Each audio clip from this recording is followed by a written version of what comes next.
You got it in the back today? Is your bad shoulder telling you it's going to rain? If so, you might be experiencing some symptoms of arthritis. That's our topic today. Our guests are two doctors, Mel Churchill and Rick Chatwell of the Arthritis Center of Nebraska here in Lincoln. They'll give us some background on arthritis and what it really is. They'll help us understand some of the new medicines we've seen advertised. And they'll give us some surprising advice on when to see the doctor about arthritis if you want the best chance to minimize the damage and discomfort. Dr. Churchill, let's start with you. What is arthritis? In terms of what rheumatologists look at and see is a set of symptoms that seem to focus on joints. Sometimes it's muscles or tissues around the joints we call the connective tissue. Lots of these rheumatic diseases that evolve will in fact cause swollen joints. Others cause inflammation in muscle.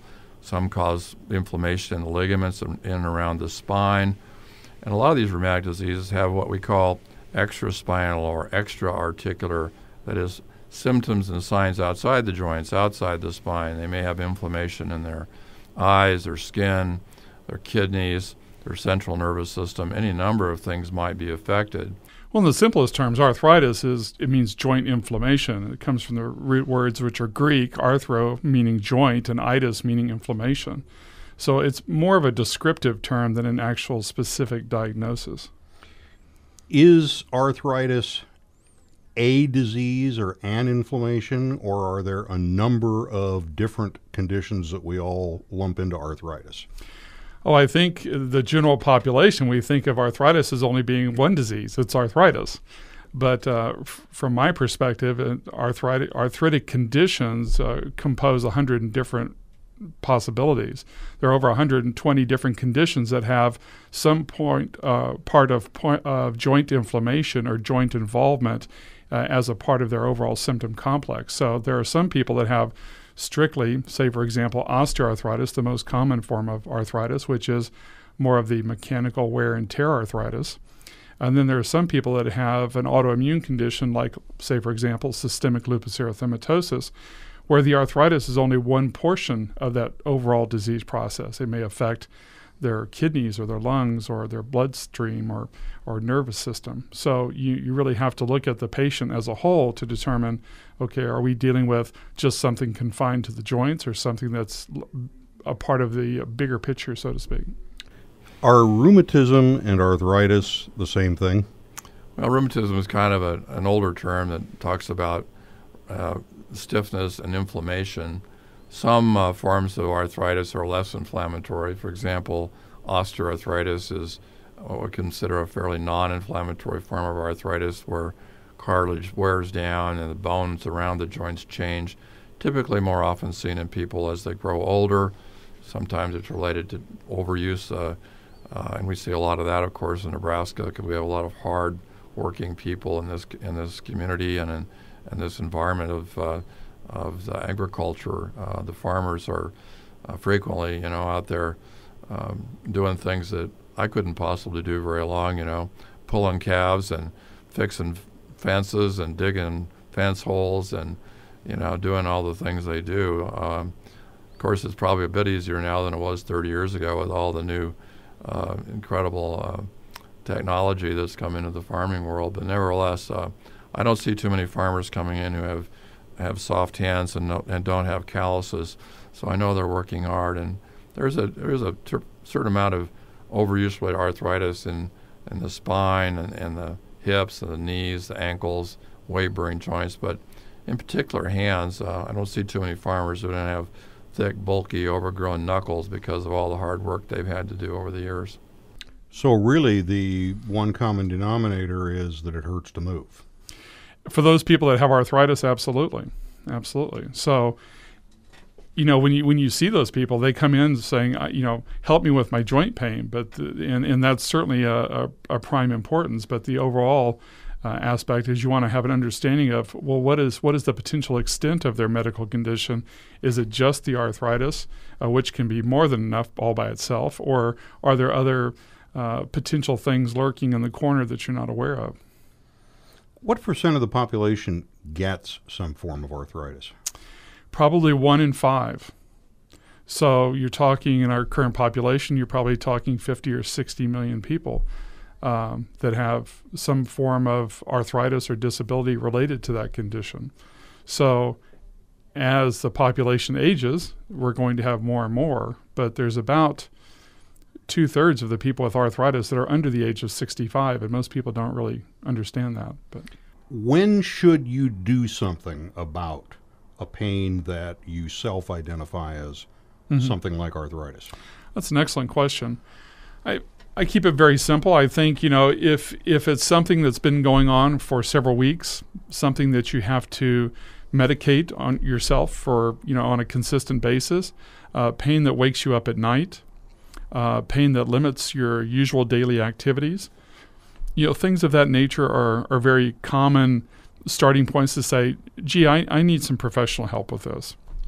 Again, getting back to the weekend yard warrior, if you wake up Monday morning after working in the yard all weekend and you're sore and stiff for a day or two, and okay, that's fine. By Wednesday or Thursday, you're back in the swing of things, and things are fine. That's fine. But if you have a painful swollen joint that's persisting for 2 weeks, and you're having to take medications all the time, or it's waking you up at night, or you can't function, then it needs to be evaluated. How does a person self-evaluate and decide whether to come to a specialty clinic like yours or simply begin with their family doctor and say, fix my arthritis? Well, I think, hopefully those individuals who have a good relationship with their primary care physician, will bring up the symptoms. And many patients do come by referral from primary providers. Well over half of our patients come by doctor referral. And I'm very happy to see that. That means they have a connection with medicine. They have a connection with the fact that I need to be talking to my doctor about my health, early diagnosis and early treatment.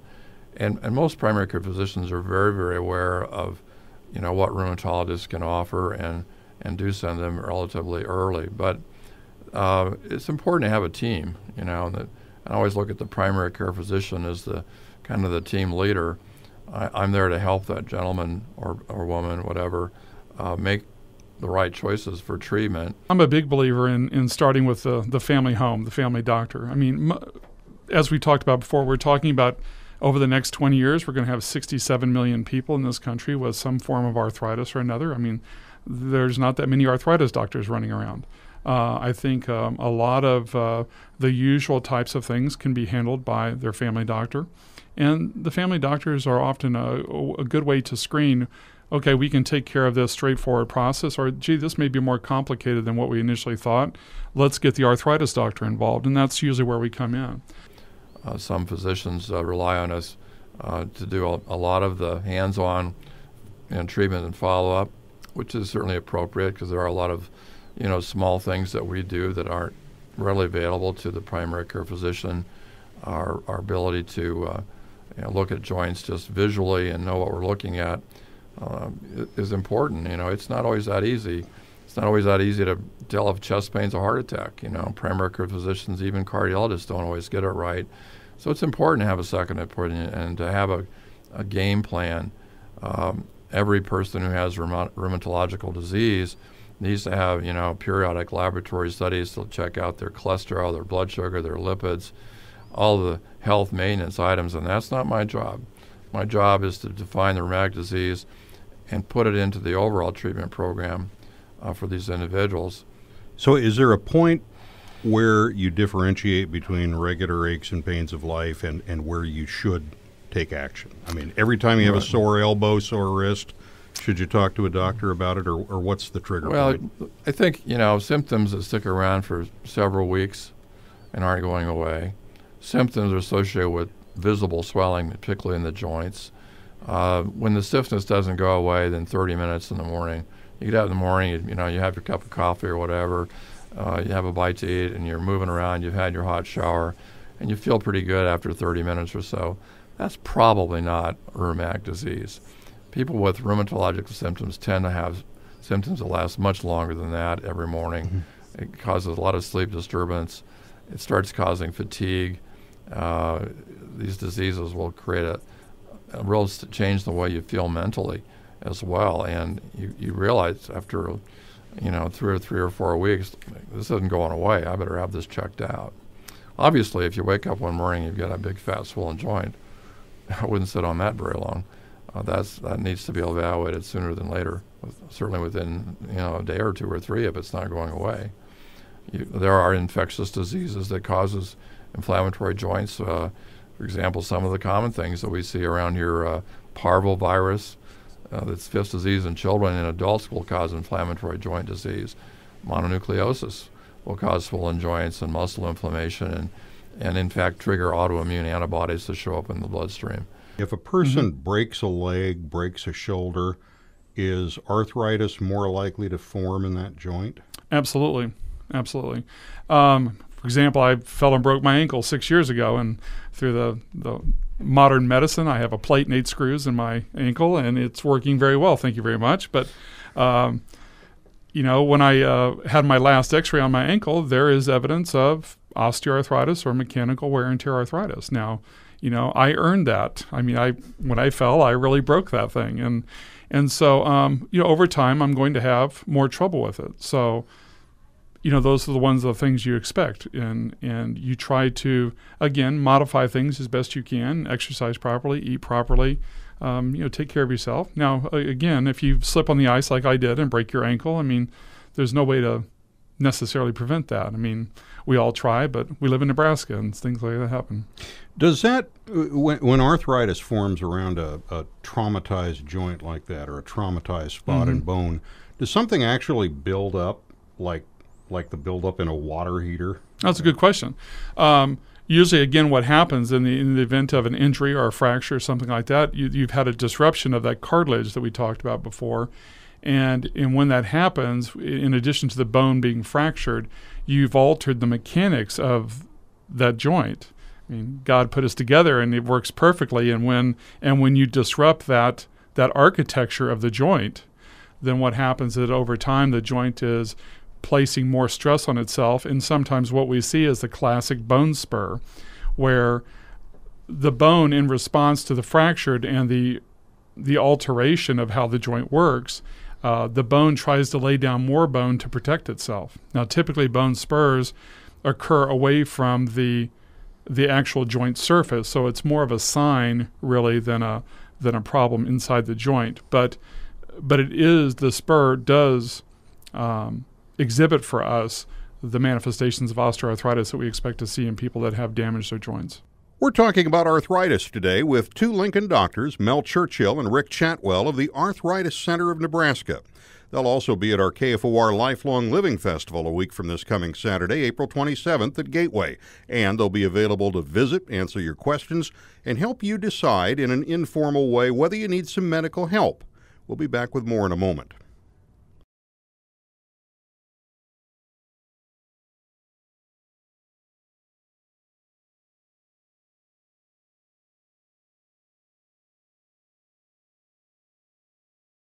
We're back with Lincoln Live. Our guests today are Doctors Mel Churchill and Rick Chatwell of the Arthritis Center of Nebraska here in Lincoln.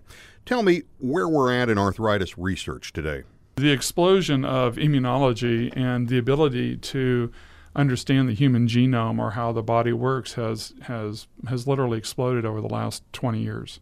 Some years ago when we first started, I was treating rheumatological problems like rheumatoid arthritis, juvenile arthritis, with aspirin, titrating aspirin levels, giving gold shots, hoping for the best, only to see these people not do so well because a high percentage were not responsive to the treatments we had available in those days. So the whole landscape of treatment has evolved immensely over time, and I'm happy to say it's been a real pleasure to serve Nebraskans and to serve the people with arthritis in this center, in this capacity, and I'm delighted by my career and what I've been able to do with the things that have come about during this time frame. When I first started practice in 1991, still the mainstay of our rheumatoid arthritis therapy hinged around the use of methotrexate, and then came Enbrel, which is a biological protein that came in the early 1990s that has literally revolutionized the treatment of rheumatoid disease. Does Phil Mickelson make your job easier or harder? Oh, definitely easier. I mean, he's an eloquent spokesman, and but that's what we see sometimes in these people, is that people come to our office and they're in trouble, and we have medicines now that can truly improve their lives. So you don't spend too much time trying to talk people out of medicines they want because they saw it on TV. Oh, I spend a lot of time talking. And I have people I have to talk into things, or it seems like I have to talk them into things, and I have people that I have to talk them out of things, because the medicine may not be there. The medicine choice may be too aggressive for them, or not aggressive enough. But one of the vignettes I think about in my mind when I'm seeing a patient is when I started my practice in 1991. One of the problems was we didn't have enough wheelchairs in our office. And with the advent of some of the medicines that we have these days, and seeing people flourish and doing so well, I walk into the office, and it always makes me smile when I see the wheelchair sitting in the corner. Now, that's not to say that we don't have patients in wheelchairs. We do, but it's not the way it used to be, and that makes me happy. Not a scientific study, but a pretty good indicator. A pretty good indicator. We've been very fortunate over the years to also have a capacity in our office to have clinical research.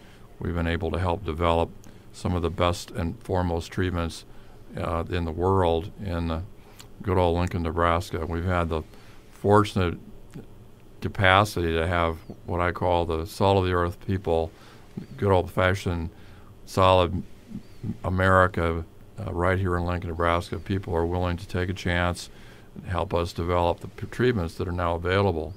So it's been a fortunate place to be, and it's been a very fortunate time to be a rheumatologist in my experience. Is there any way you can actually absolutely avoid it? It depends on what it is, and usually for most people the answer is no. Say, for example, again, osteoarthritis, which is the most common form of arthritis. We certainly have defined the number of risk factors that are associated with that condition. How old we get, our genetic inheritance, do our parents have osteoarthritis or things like that? Has the joint involved undergone some degree of trauma or injury? Say, for example, the old football player's knee. Okay.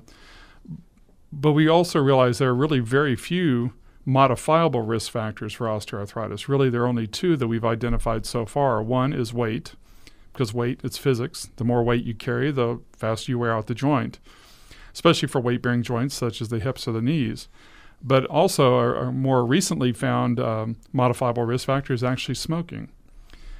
Smoking, the effects of smoking on cartilage metabolism. Cartilage is that clear glistening end of the chicken bone you see when you have fried chicken. When the glistening end of the bone is the cartilage, which is basically the nice cushion where the joint interacts with each other on the bones. And smoking has a very negative effect on the metabolism of the cartilage, and so the more a person smokes, the more likely they are to have cartilage that is less healthy and more susceptible to injury. There's a newer product test called a CCP, cyclic citrulated protein, another test for rheumatoid arthritis, fairly specific, but not unique to rheumatoid arthritis. It's interesting, and I'm going to make this little point. This little test has told us something about the immunological triggers of rheumatoid arthritis. Smokers have a high incidence of rheumatoid arthritis, surprisingly. In fact, it's 63 times higher incidence of that disease in smokers versus non-smokers. And this CCP product, for example, is kind of a link in that sense because it's created in the lung. The lung tissues create this particular protein, and it's a marker seen in rheumatoid arthritis. So what's the connection? Well, epidemiological studies have shown that there's an incredible higher frequency and incidence of rheumatoid arthritis seen in smokers, and it's 63 times greater. So if you have a family history of rheumatic disease, particularly rheumatoid arthritis, and you smoke, you're playing with fire.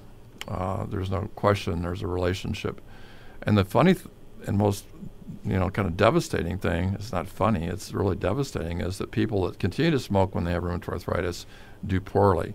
They don't respond to the treatments nearly as well as they do if they'd stop smoking. So smoking avoidance would be one way you can at least cut it down. Are there some other very common things? That you can cut your risk. But the biggest thing for most people, quite honestly, is just watching your weight.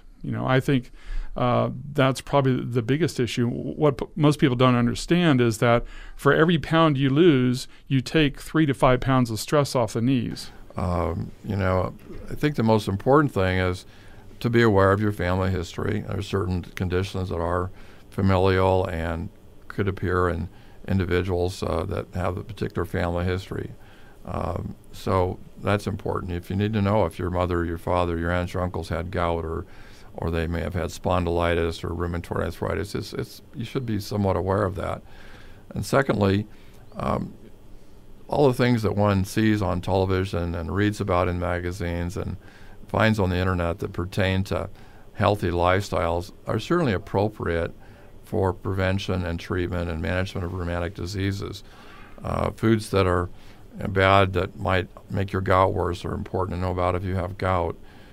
Maintaining an ideal weight so that if you have degenerative arthritis in your knees or ankles or hips, you're not bearing more weight than you need to, because there's no question that excessive amounts of weight leads to premature arthritis in some individuals. If you're a diabetic, you're prone to arthritis in your lower extremities. You're prone to neuropathy. You're prone to things that lead to devastating musculoskeletal symptoms. And so being compliant and making sure your blood sugars are managed appropriately, make sure your lipids are under control so you aren't more prone to coronary disease, all these things impact rheumatic disease management as well. I don't mean to put you on the brink of being out of business, but are we ever going to cure arthritis? Again, I don't think we're ever going to cure arthritis. I think there are too many types, again, over 120 types or conditions associated with that. And again, I think the immune system is just so adaptable that we're always going to be trying to figure out how best to treat things. And of course, with the advent of new medicines, we have to be careful that, the immune system is, after all, our friend, and if we're too aggressive sometimes, we may actually make things worse. I mean, we don't want to be so immunosuppressive that patients can't fight off normal infections. So if we wanted to eliminate arthritis, maybe 60 of the 120 kinds of arthritis, if we could figure a way to tune that immune system so that it didn't go after this factor, this X factor. Exactly. And I think that's what we're going to see over time. We're going to see more refined therapies, but that's going to take time. And I, that's one of the exciting things I get to do in my practice. In addition to the traditional therapies that we have in our office, we have offered patients a chance to participate in certain clinical research studies since the 1970s. And basically every major arthritis medicine that has been approved by the FDA has been tested previously in our office. And of course, a lot of our patients are very altruistic in the sense that, they not only want to get better themselves, but they're in this fight with arthritis, and they want to make it better for their children and their grandchildren. So I know I have some people now in what they call the Enbrel Pioneer Program, and these were people who started the first biologic agent for the treatment of rheumatoid arthritis back in the early 1990s. The study is now closed, and Enbrel is still giving them free drug because they participated in this study. And I have one lady, she's in her mid-80s, and just an amazing little Energizer bunny. She was on this medicine back when it was still a number, and she's been on it now for, almost 15, almost 20 years. To some degree, this is me injecting my opinion into it, but I think we might be fighting kind of a cultural thing there, because particularly with a lot of Depression-era people, the old thing was you don't go to the doctor until it's unbearable. And what I hear you saying is, no, get there early in the process so it doesn't become unbearable. I think that's absolutely right. Again, the key to all this is understanding the diagnosis. And without taking a careful clinical history and a physical examination, you can't make a proper diagnosis. And it may be one of those things where you just say, well, this is a wear and tear kind of process. I don't expect it to get, overly aggressive, overly fast, or this on the other hand, this may be a serious concern that needs to be dealt with right now. We need to be more proactive. And by following that old Depression era norm, they may either get past the point where you can help them or simply limit your ability to help them just by waiting a few more years. Sometimes that happens, or certainly we could have had a better outcome if we'd had an earlier shot at it. By luck, all four of us have been trained at the Mayo Clinic and did our fellowship there over the years. And so that's made us a uniquely tightly bound group of rheumatologists who deal with the rheumatic symptoms of pain and swelling in joints that help people make themselves better over time if we come up with the early diagnosis, early treatment. And that's the major message that I think our group tries to bring to the forefront. We think we have better treatments for better lifestyles, and that's what we're all about, is making people functional, keep them from having the ravages of arthritis develop if we have a chance to see them early and bring up the best treatments available at this point in time. You've been listening to Lincoln Live. Our guests today have been Drs. Mel Churchill and Rick Chatwell of the Arthritis Center of Nebraska, which is located at 40th and Pine Lake here in Lincoln. They'll also be at our KFOR Lifelong Living Festival a week from this coming Saturday, April 27th at Gateway. They'll be available to visit from 10 a.m. to 4 p.m., answering your questions and helping you decide whether you need some medical help. Thanks for listening to Lincoln Live. Make sure you join us again tomorrow. I'm Charlie Brogan.